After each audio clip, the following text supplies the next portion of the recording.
Say my name. I am awake. I am the danger. I am the one who knocks.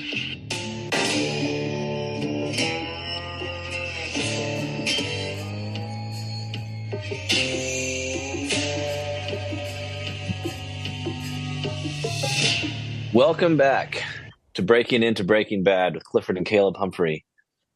We are beginning season 5, the last season, episode 1. This one's called Live Free or Die.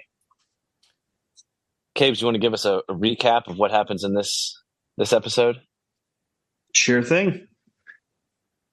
So I love how Vince Gilligan starts seasons, specifically with this one, because if you recall, it just ended with Gus finding his demise and Walt finally ridding himself of that danger. And then season 5 starts with a different Walt as we see him celebrate his 52nd birthday in a different appearance. He has a beard, he has a full head of hair, and he's meeting up with the guy that he had originally, a couple seasons back, bought a pistol from. And we find him buying a car with a pretty heavy-duty rifle in the back.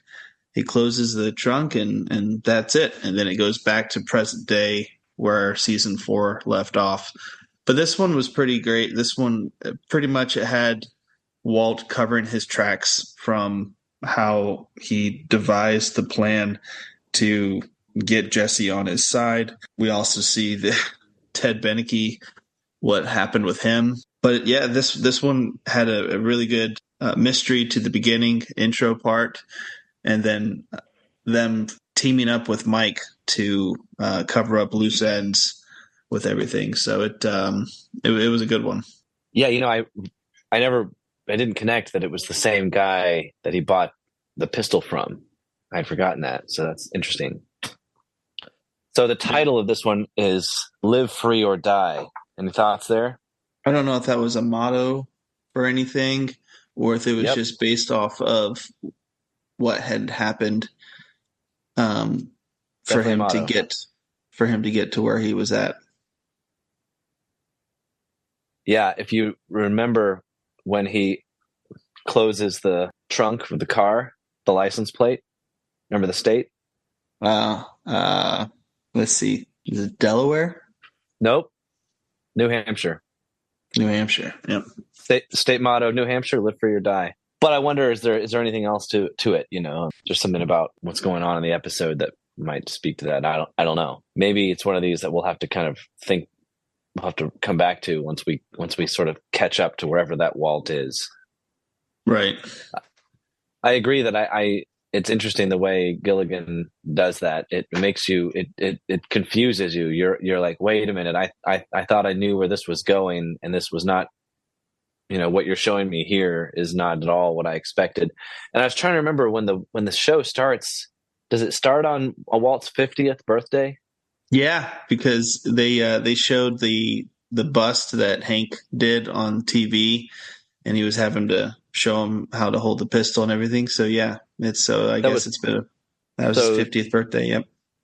Okay, so it's been a year since then. It's been at least a year, right? So in other words, this is not in the very distant future. This is coming up kind of soon.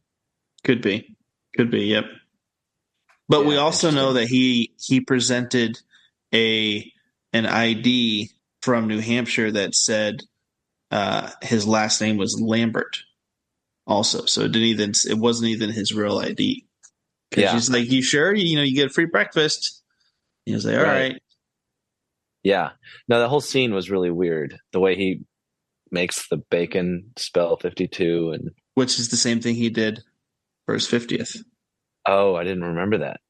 With the veggie bacon. Bacon tastes just so much better when you spell it out like that. And when it's not veggie. It's got to be. Yeah.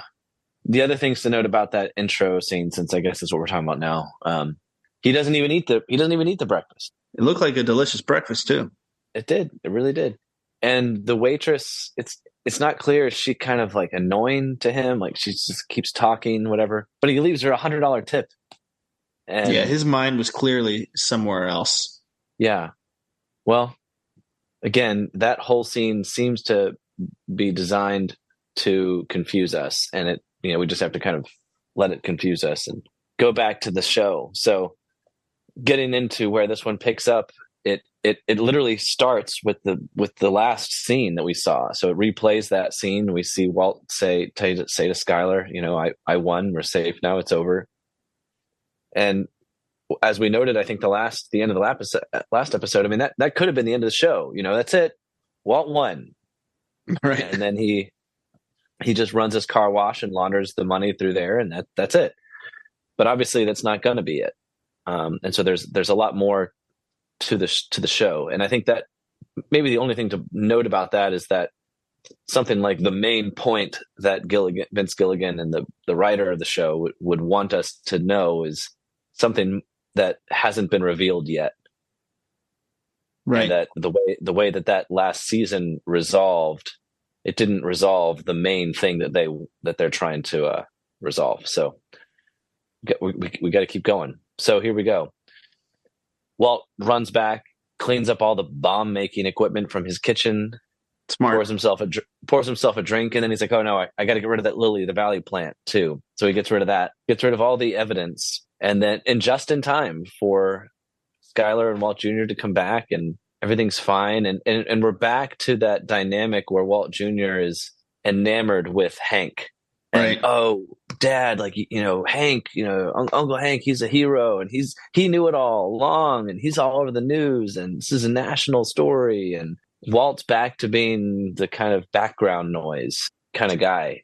Yeah. I mean, Walt Jr. just wouldn't stop talking about it. Like, he knew about it this whole time, and it was it was tough. You could tell for Walt to step back, because he got a little glimpse of when he was on the phone with Skylar saying, "I won." And that was him taking credit for it. And she was the only one that he could confide in. And then Walt Jr. comes into the picture again, and he's like, yeah, right. Yeah, you kind of feel for him. So he goes back into the room to help talk with Skylar, and she's unpacking, and she's nervous around him. He says, "What's going on?" She says, "I'm scared of you." And that scene was interesting because, again, Walt this whole time has been trying to protect his family, and in the process he's become this killer of a guy, and he's always told himself, "I'm becoming a killer so that I can protect my family." Right. But what has happened is that he's become someone that now his family is and should be scared of. Right. When Walt did the whole, "I'm not in danger, Skylar, I am the danger." Right. She didn't really know what all that entailed. As far as she knew, that he was just the cook.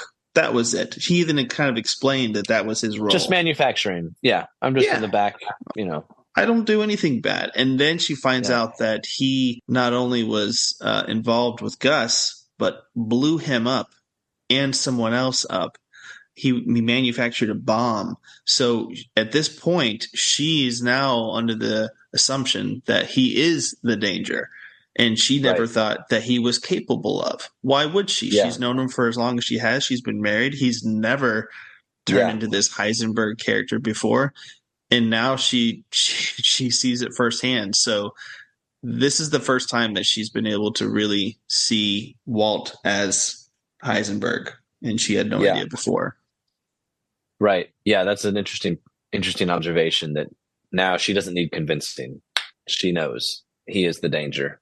So he's sitting there on the bed, and he's trying to connect with her and build some kind of intimacy, and he wants this dynamic where she respects him and desires him, I think, for that reason. And he's not getting it. She's nervous and she's distant. And then he looks over at the mirror. He's sitting there on the bed, and he looks over at the mirror, and he toasts himself. And I think he winks, and he's like, "Yep, we did it," And then he stands up and says, "Oh shit." And I spent the rest of the episode trying to figure out, wait, what just happened? What does he realize? And then the next scene is Hank walking around the remains of the lab, and he looks up and sees the camera and says, "Oh, there must be footage." And then the next scene is is Walt and Jesse driving, connecting to try and find Mike to try and get to the footage, and then on and on. But is it the case that when he looked at himself in the mirror, that's when he realized, oh, I've been on camera? I mean, is that what he realizes when he says, oh shit? Right. Because think about it, he was covering his tracks, he was getting rid of the bombs, getting rid of the Lily Valley. He thought he covered everything, and then he realized, wait a second, like we burned everything, but the hard drive and everything that's been keeping videotape of him, he didn't think about. And so that was something that was gonna and he had no idea where it was kept. Mm-hmm. But it was when he saw himself in the mirror that he realized, oh no, it's sort of like watching myself on a screen. Yeah, that's a good point. Yep. And that's what made him realize, oh no, I've been on screen somewhere. And yeah, that's very, very cool touch. Well, I mean, I couldn't figure out what else. What did he think in that moment? And so I was only thinking back on it now. So that must have been it. So yeah. So then Hank discovers the camera, and then it's a sort of a race to who can get to the footage first, and they have to contact Mike. And I guess Jesse knows how to contact Mike. So they get him, and Mike's. Why is Mike furious? Is Mike furious because? Well, think about it. That was his. First off, he's always been cautious of Walt. He views Walt as a very, very amateur in everything that he does, and that was his job. That's where he got paid. That was everything that he knew. So yeah, he's obviously pissed off, and Jesse knew where he was, and we had kind of forgotten about Mike because he wasn't in the last episode. Well, right, and so Walt reminded Mike of this a few times, though. You were in the room when Gus slit that guy's throat. You have every reason to be as afraid of Gus as we are, because that was his own guy. What's to stop Gus from doing that to any of us? So I was not really sure to what degree does Mike have a sort of personal loyalty to Gus, and to what degree is it just a job? Because Mike seems to be the kind of guy that doesn't have a personal loyalty to anybody except Mike. I think his relationship with Gus was more of a, if I'm not around, you're in charge. You're the one. You're the Mr. Fix-It. He had a lot of loyalty to Mike and vice versa. But the one thing you do see when you mean Gus? He had loyalty to Gus. Right. And you do see that when they meet, Walt, Jesse, and Mike meet in the desert, and they're having that standoff, and Jesse steps in front of Walt, pleading with Mike not to shoot him, and you need to hear him out. Mike's father figure type son figure with Jesse relationship kind of took over, and that is what made Mike look at the bigger picture at this point. Especially when he said, "Listen, we're on camera." That's when he was started. All right, well now I got to look out for my own self. Let's go. Yeah, I'm honestly kind of surprised they didn't have Mike think of that to begin with. Like, Mike seems like the kind of guy who's got all of his bases covered. Yeah, you would think. I think it was more of like he never thought that Gus was capable of being outmaneuvered by someone like Walt. Yeah, he doesn't really have a lot of respect for either of them, really. Well, okay, so then the rest of the episode is the three of them trying to find a way to get the hard drive, the evidence, to retrieve it or somehow destroy it. And it takes on a comical kind of color. Like, the whole thing is just funny. And I mean, I appreciate that it's entertaining. We're back in. Brilliant. Yeah, it reminded me of the first episode in a lot of ways, of just sort of the almost Three Stooges kind of humor. Yes, in a there's way. one person that's like saying something that makes sense while the other two argue in the front of the lens, and it's just ongoing. Yeah. Like, what is it? And Jesse's like, what about a magnet? Yeah. That was really funny. Right. I don't know whatever Jesse was thinking when he suggested a magnet, but of course Walt's mind goes to, oh yeah, you can scramble a hard drive by putting it close to a magnet, and we know a guy who's got a really powerful magnet, and So yeah.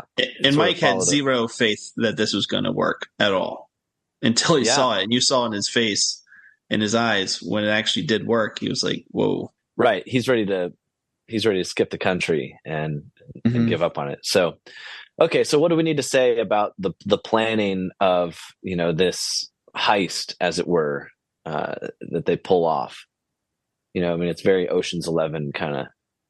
Right. Well, the one thing I didn't understand is Mike walks up with no mask and just his hand over his face, and then he takes his hand off and to spray the camera. It's like these cameras are obviously recording. They could just pause it in between you spraying and you removing your hand. I thought that was a little kind of weird, but Well, that part, it made it look like Mike knew what he was doing.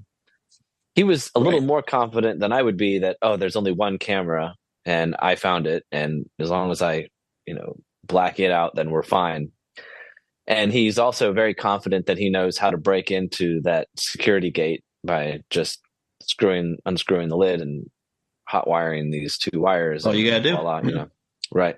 But let's see. So, I mean, the planning of the thing, so they go back to the junkyard and they, that guy that they've dealt with in the past, when they're trying to see if it'll work, that was kind of funny. They hook up the car batteries. I guess something to consider is Walt. I'm not sure what happens to Walt. Walt makes the decision, we want to increase the amperage a lot. So I want more car batteries. And then when they get to the scene and they're pulling it off, they've already accomplished their goal, but Walt doesn't know that. So he throws the dial all the way, which then tips the truck on its side. And that kind of presents a new problem.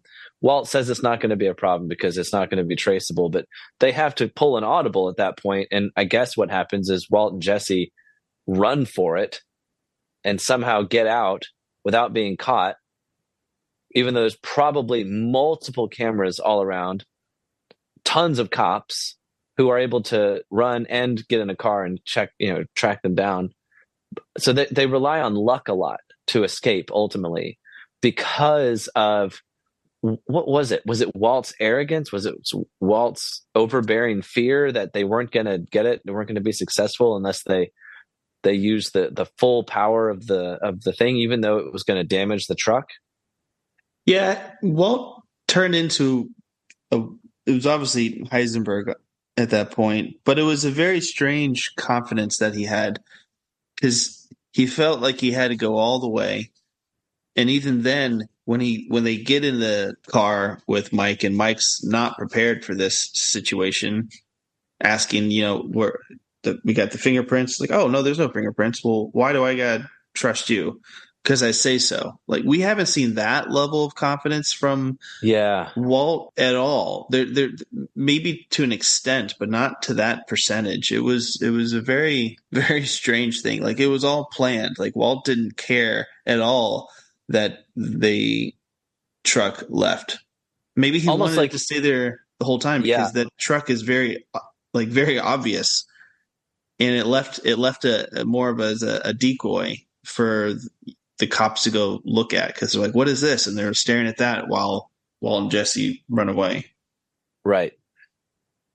Yeah, no, that's an interesting point because, I mean, the dynamic between Mike and Walt has always been a kind of confrontational one. Remember that scene in the bar when Walt approaches Mike and tries to get him to say, hey, let's think of a way to kill Gus.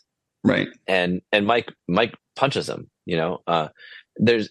and so Walt kind of approaches Mike and says, hey, let's be equals. And Mike asserts himself and says, no, we're not equals. I'm above you.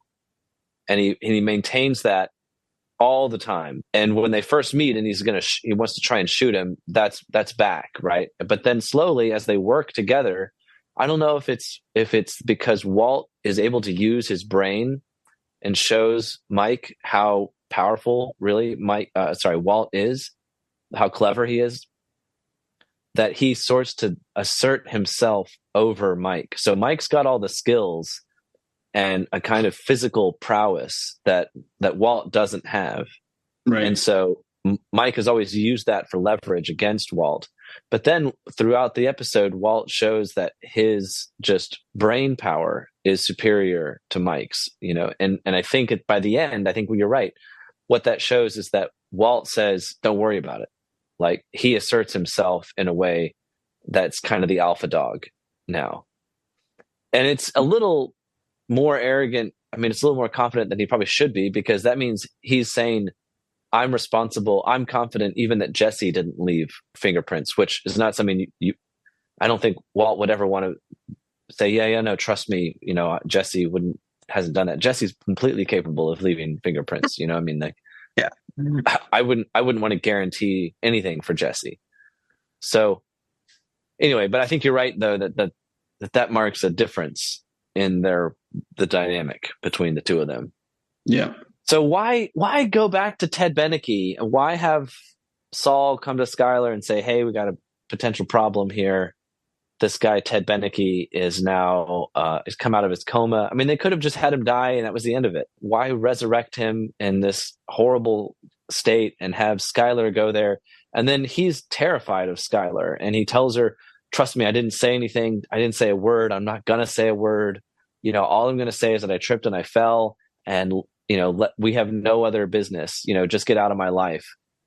Well, similar to Skylar not really understanding how good Walt was at his job and the level of severity that he was capable of going to, Ted also found out the level of severity that Skylar was capable of doing by hiring someone like Huel.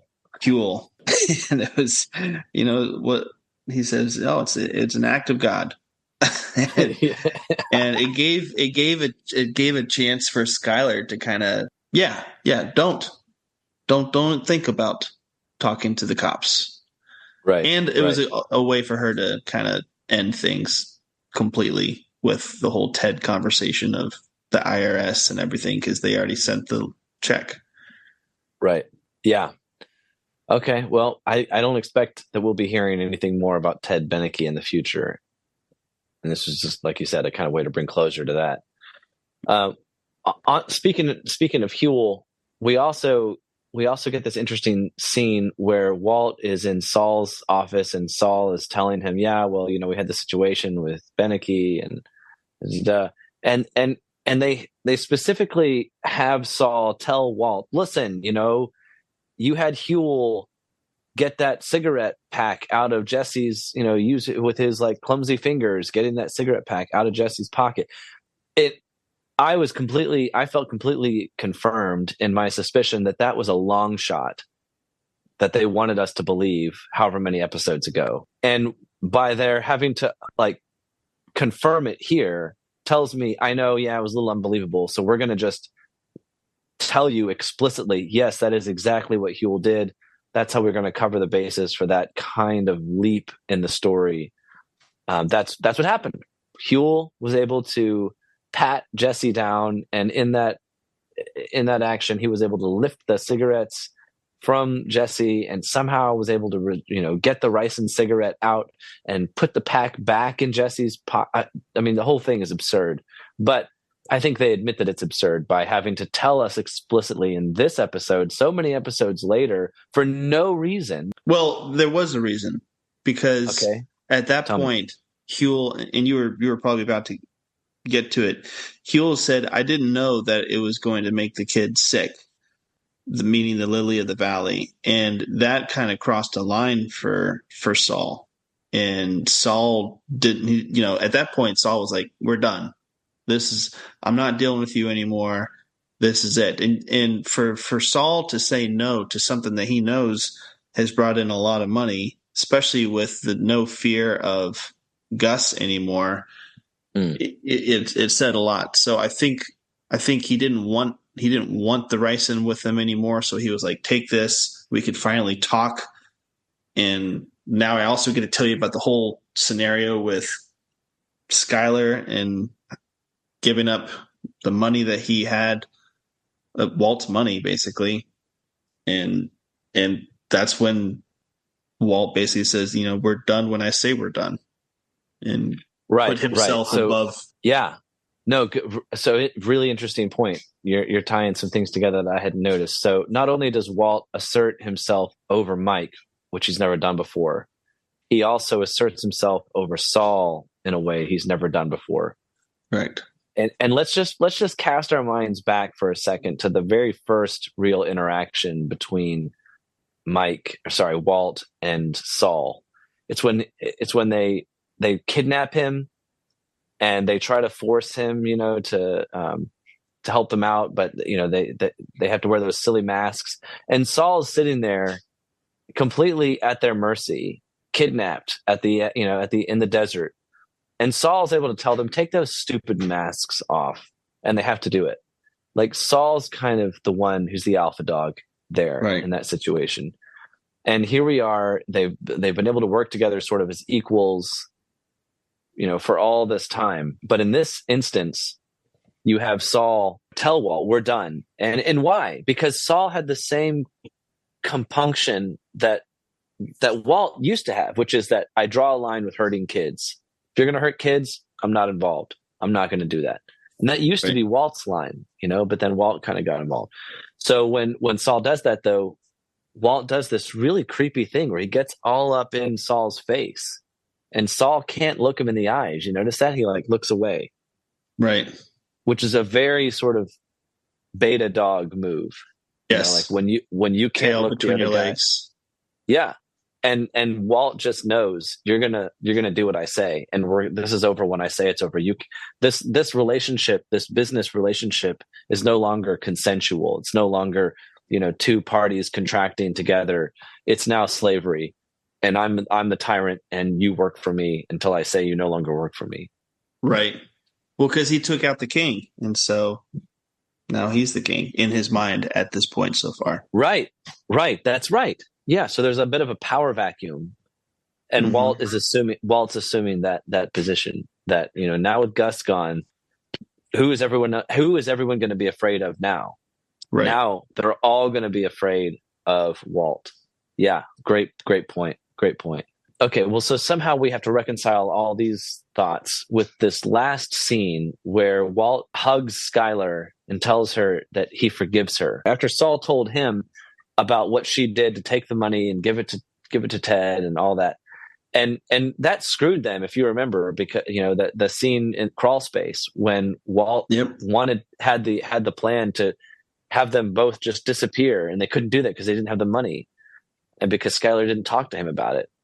So in his mind, in Walt's mind, Skylar did an injustice to him by taking that money and not talking to him about it and all that. And so now he comes to her, and without her apologizing, he says, I forgive you. Mm-hmm. And the really awkward look on her face. Wow. I don't know. What do you think is going on there, especially with all the things you just pointed out about everybody deferring now to Walt?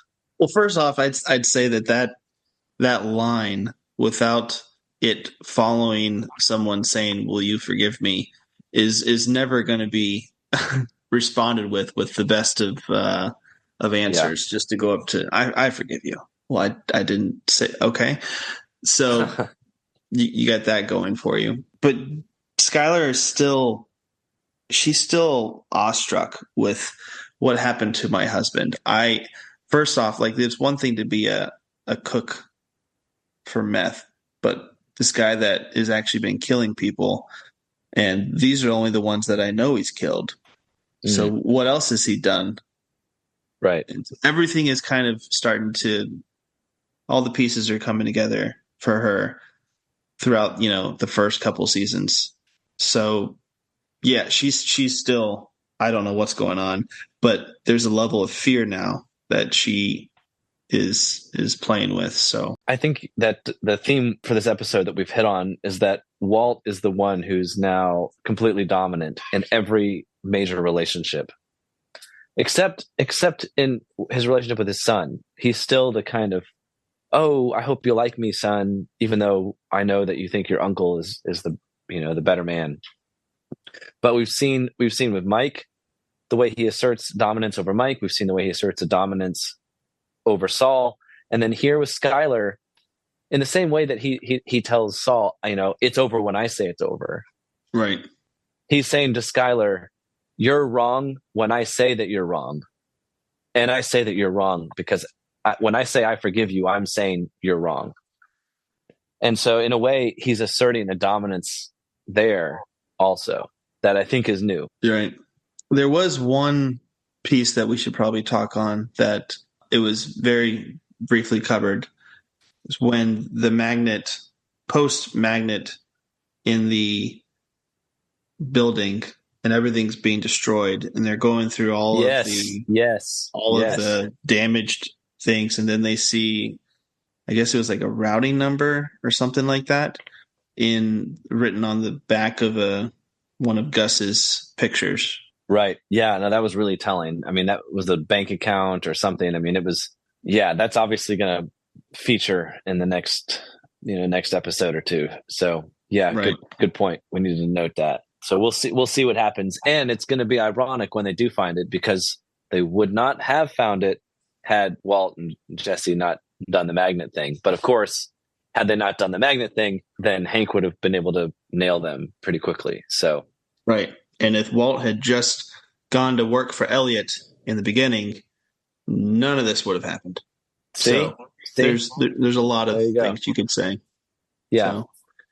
Yeah, there you go.